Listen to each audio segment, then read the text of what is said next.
Woo! I love gaming! Bing bong, bing bong. Wait, huh?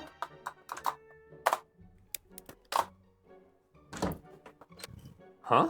We listened, just don't look up the price? Okay, let me just, Whoa. Oh my God. I tried the new Asus keyboard and you should too. Why and you should too? I mean, just look at this thing. It's gorgeous, it sounds incredible, it's good at gaming, and wait, hold on, I'm getting a message. Flip the paper over, okay. Oh, sorry guys, I'm gonna have to revise that. I tried the new Asus keyboard, so you don't have to. But why in their right mind would they make this thing $500? Who is this keyboard even for? And why do I like it so much? Because this keyboard is genuinely Asus's best keyboard yet. Howdy, hey, I'm Hipyo Tech, and you're probably wondering how we got here. Well, this story starts with a box that was sent to me by my sponsor, Asus. Now, wait, before you get angry and comment something that's gonna increase my engagement, they did not review this video, they did not tell me what to say, and all of my thoughts are my own. If you don't believe me, just look at my last video on Asus, or this one. Now, inside this incredibly fancy box is Asus's most expensive keyboard yet. And it's my goal to figure out, number one, why? And then number two, is it any good? Now, I will say, the unboxing experience was incredibly premium, and they even schmoozed me by engraving Hipyo Tech on this little card, for those of you that dare. Now, a little bit of background about this keyboard. Asus has been trying to make a custom keyboard for quite a long time. They've made the ROG Azoth, they made the Strix Scope 2, they've improved their switches with their Snow line of switches, so hopefully this has that. But ultimately, I've always had a couple problems with Asus keyboards. Number one, they've always been committed to plastic and lesser build quality in my eyes. And number two, while they've been really good for gaming, they've always lacked that special enthusiast flair that I really like. And also I don't like wrist rests, but I'll be talking about this a bit more later, because it is a very nice wrist rest that comes pre-included with this keyboard. Now, this accessory package is really big, but you know what's missing? In the ROG Azoth that's half this keyboard's price, you get a lube package. Now, Asus stated that they removed this because their current switches and offerings don't really require lube, but I'll be putting that to the test later. Just like I'll be testing these mysterious metal nipples. Any ideas what those are? Now, throughout this video, I am gonna nitpick quite a lot. The reason being is this board is $499. Therefore, it really shouldn't cut any corners. They shouldn't do anything that would make me disappointed in it. And wait, what are these little squishy guys? However, overall the accessories here are fine, and we'll be talking about these wireless dongles later. Now, we've already talked about the elephant in the room, but he's still there. This board starts at $499 US. Yeah. Now, at first glance, that means that this board is incredibly overpriced. I mean, it's just a keyboard, right? Well, yes and no. There are actually some features on this board that I think set it apart from some other very expensive custom keyboards that I've reviewed, and there are some things that are absolutely laughable, which we'll be talking about later. Now, if you're brand new to keyboards and you somehow got through the first 3 minutes of this video, congratulations, you're a trooper. And your main goal is to just figure out, is this the best custom gaming keyboard because it's the most expensive gaming custom keyboard? Then I will be oversimplifying some things for standard custom keyboard people to kind of meet everyone in the middle here, unlike this knob that I'm meeting right on, head on. Now, if you've watched my video on the ROG Azoth, then you might notice some things here feel really similar. The gasket performance feels really lackluster, but we'll talk about that more later. But then you turn it around and bazinga! That, my friends, is not carbon fiber, it's machined aluminum. For being a gaming keyboard, this thing is built like a tank. So, my first impressions with this thing is it's surprisingly heavy, it's surprisingly well built, but why is it $500 again? And trust me, I know I'm gonna be hitting on that a lot because, well, the first reason might be the build quality, because this is all machined aluminum and not just your basic tray mount Gumby keyboard. They did something special here. Now, this is the part of the video that I think will be the most divisive, so make sure you get your comments ready. I think this thing is built masterfully. Now, I'm not just glazing, it's not just because they're sus. Like, number one, this case doesn't have any ping, even though it's multiple pieces of thin aluminum. But then on top of that, if you've ever tried to get a quote for machining a keyboard and you sent them this design, it would be expensive. Now, speaking of expensive, we've got this little knob that goes from soft to hard. Why the hell is there a hard button?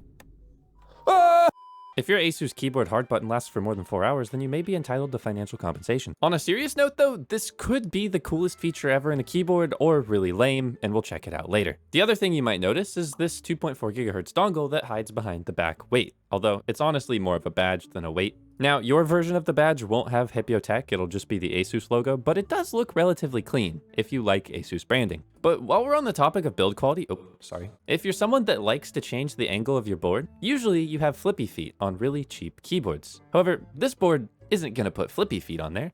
It's gonna put different sized nipples. For legal reasons, different sized nipples is my wording, not Asus's. These allow you to change the height of your keyboard in just a couple seconds, and it's a little bit annoying if you're someone that wants to change it frequently, but it is definitely really cool if you just want to change it occasionally, like maybe you game on a higher angle than you type. Which brings us back to these machined corners. And I know I'm hitting on the build quality a lot, but I feel like when you pay $500, build quality is the one thing you expect to be really good, and they do it in a different way here. Ultimately, I do wish the board wasn't just black and gray. And oh, what's that? A color screen? Yeah, actually, we've seen color screens on boards as cheap as $80. But never one this sharp. Never one this sharp. Now, when we're talking about the screen, we kind of have to talk about the elephant in the room. There's the elephant in the room. It's the software. But the screen is really cool. This is the highest resolution screen I've ever seen on a keyboard, aside from that one that was literally a full HDMI monitor. It's really, really crisp. You can put custom GIFs on it, which is sick, but that requires you to go through the software. Unfortunately, Asus Armory Crate hasn't gotten that much better. It's a decent software, but unfortunately decent is all it is. As far as rebinding keys goes, it's there. As far as lighting effects goes, it's there.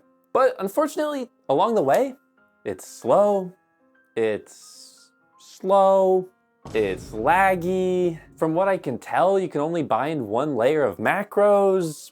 Like, it works, but barely. Oh, and this is just an editing note. I'd say overall, Armory Crate has to be one of the worst keyboard softwares I've ever tried. And I'm sorry, Asus, I really tried to give this software a fair chance, but the amount of errors that I ran into, not just with this keyboard, I also tried it with some of your other keyboards, like the normal Azoth, because this keyboard is pre-release, so I figured there will be pre-release bugs, of course. But the software ended up sending me random Windows notifications all the time, even when I was in League of Legends games. It took like 4 minutes to load a GIF to my keyboard. But then worst of all, it boots on startup, but doesn't show anywhere in my startup list, so I can't disable it. I know Asus is an absolutely massive company that's dealing with a lot of different peripherals and they have to make them all work under one app, but I don't know, like throw a couple $1 million at VIA or something and integrate that into your app, and then you'll just have way better software. Now, there are some really cool things that you can do with the screen because it's a touch screen, but ultimately none of that is the highlight or why I would want to buy this keyboard. It's a really cool addition and way better than the black and white screen that you see on some other keyboards,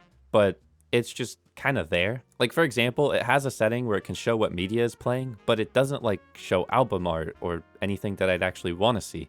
Also, I don't know how many of you caught that, but you might have seen there was Kadeli playing on that screen. Yeah, that's actually my music, and I just released a new song. I'd love to know what you think, and I'll have it linked down below, but I'll be playing the instrumental throughout this video. Now, the one thing that sets this board apart, if you care about gaming, is all of the claims related to wireless and polling rate and latency. However, I haven't seen the lab tests, and I don't have a lab of my own, wink wink, nudge nudge, yet. So I can't test any of Asus's claims. Yet. But what I can say is I used this thing wirelessly for a week while gaming, and it felt like one of the fastest wireless keyboards I've ever used. And they make some pretty crazy claims, like with the ROG polling rate booster that gives you 8,000 Hertz over wireless or wired modes. As far as I'm aware, there aren't any other keyboards that do that, but I could be wrong. Leave a comment down below. But I don't know, is all of this just marketing mumbo jumbo to set their keyboard apart by a little bit for gamers that don't understand? Now, here's a challenge for you, Asus. I'd love to see some real-world examples of polling rate and latency affecting gamers. Like, show us real-world reaction time tests and things that actually matter rather than just numbers on a screen. This is me talking to you directly. Now, similar to me, the RGB isn't very bright.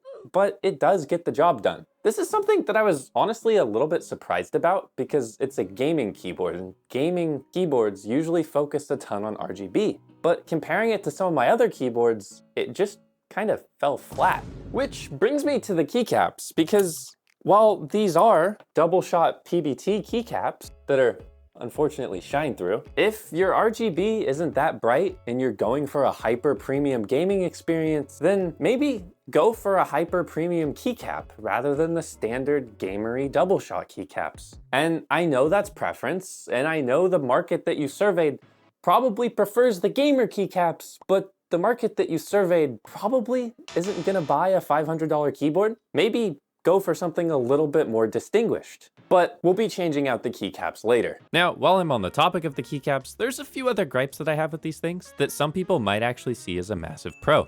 As you might see on the screen, they're heavily textured, and to me, that's just way too much texture for a keycap. Like, this sandblasted look is neat, but to me, I associate it with cheaper gaming keyboards, so I really don't want to see this on a $500 board. What I do like to see is these really good pre-lube stabilizers, which some people hate, but I absolutely love. With every Asus board I've ever tried, which has been like, I think 12 at this point, they always sound good out of the box, and I never really have any ticking issues. Now, the switches in this thing, zero complaints about. The ROG Snow switches are incredible, and I've loved them for a really long time. In fact, these switches are so good that when I bring them to meetups on a keyboard, people are like, wow, what switch is that? Is that insert newest trend switch here? And I'm like, no, it's an Asus switch. And they go, huh? But they're buttery smooth linear switches that don't even need lubing. Wait, what's, oh, wait. Are you serious, guys? North-facing LEDs on a $500 keyboard? Are you kidding? Are you kidding? Well, no. And I talked about this a little bit in my last video, but north-facing LEDs, unfortunately, as much as I like to hate on them, are not a big issue in 2024. Or are they? Foreshadowing, But wait, is that a carbon fiber plate? That's pretty cool. I haven't seen that in a while. I wonder why. Now, carbon fiber is a really interesting plate material because to me, I think it makes a board sound super clacky, so we'll check that out in the final sound test. But what's cool is they do include foam in your spacebar. They actually listen to me. That's great. Now, one thing that I read about this keyboard is that it has leaf spring gaskets, and I never thought I'd see the day that a gaming keyboard has leaf spring gaskets. And you also might have noticed that little hard knob on the back. Now, with pretty good build quality on the outside, that leaves me wondering, did they also have pretty good build quality on the inside? Did they do some kind of enthusiast things to make this sound and feel really good? Well, the first hint is actually on the back here, because why the hell is there a hard button? Ah! Apparently, when you adjust it by setting it to soft or hard, then you can change your gasket flex on the fly. However, there's just one problem. When the board is stock, you can't tell the difference between the hard or the soft.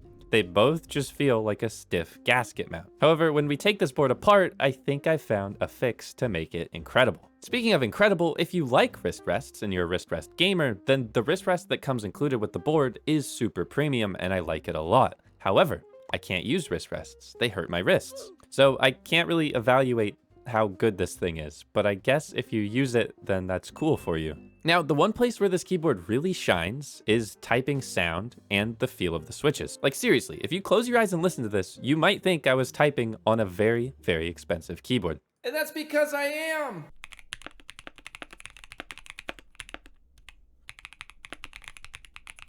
But let's go ahead and get this thing open with just a little bit of...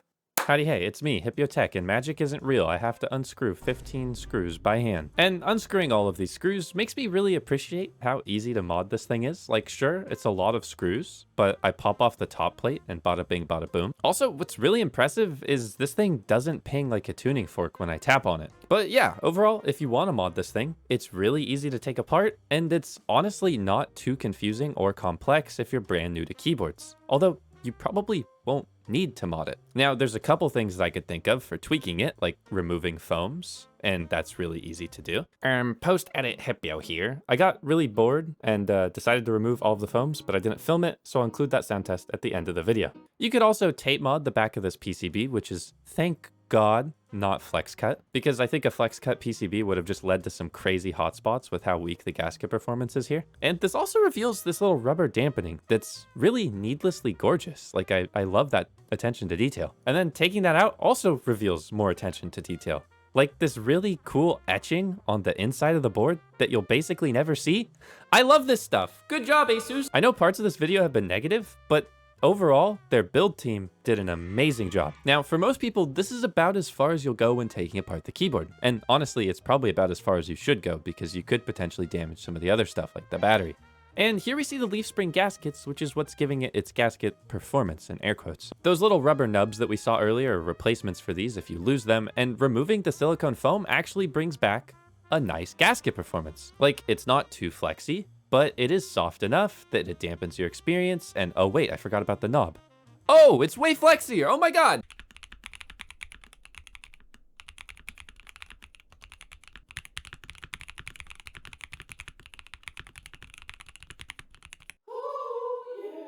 So now that we know that this board sounds good and feels good and looks really good, I think it's time to tackle my biggest gripe. You remember how I hated so much on these keycaps because their texture is way too aggressive, they look really gamery, and honestly, I'd be embarrassed if I spent $500 and my keyboard had these keycaps on them. But that's just me, the person that sells keycaps. Yes, I'm biased. So let's go ahead and do that. Let's get a really fancy set of keycaps that I would reasonably expect someone to put on a board that they sell for $500 as a pre-built. I mean, I've spent $500 on a board that's completely bare bones and doesn't have switches and it doesn't have keycaps, but I'm insane. Now, for the keycaps, I wanted something actually premium. So what's more premium than overpriced keycaps, right? And that's GMK Redline. Now, I'm not really gonna waste your time with the keycaps. I'm just gonna go ahead and... Okay, here's the problem. You remember how earlier in the video I mentioned that north-facing LEDs aren't a problem because most modern keyboards have fixed it with their switches? Well, I was beginning to type on this thing and I felt just a little bit of weirdness in the middle row. And the keycaps that I put on this thing are GMK, so they're cherry profile, and cherry profile used to have interference with north-facing LEDs, and oh no, is that where this is going? Well, yeah, unfortunately, as good as these snow switches are, when they're in south-facing LED, no interference. But then when they're in north-facing LED, you do get interference. This means that there's a bit of an audible click and a bit of a feel click when you press down the switches in the middle row using cherry profile keycaps. Like, maybe you can listen. The L key is north-facing.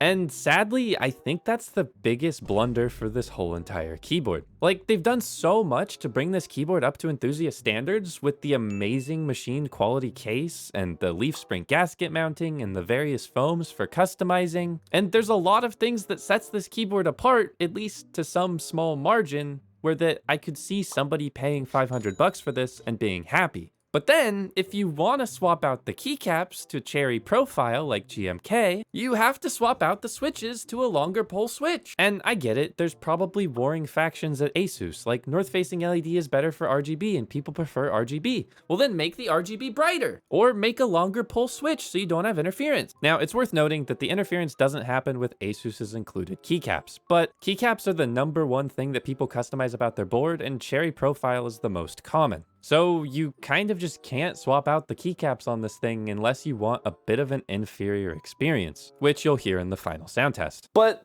ultimately, we came here to answer a question. Is this worth it? And who would ever buy it? And that really makes me think. Because Asus got really close here. They made a keyboard with gaming design language.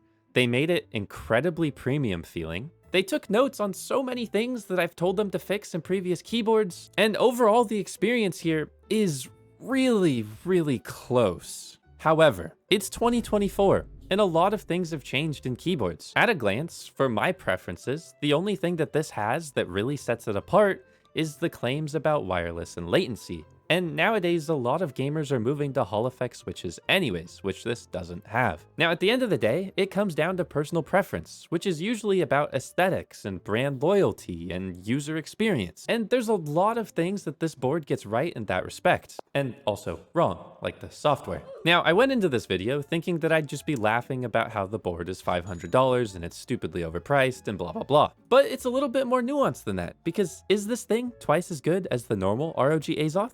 Yeah, I would say so actually. But was that keyboard already a little bit overpriced? Maybe. But in the end, I think if they put as much work into every little detail as they did making this beautiful case, then it would really make sense. But when it's the price of a PS5, I don't know.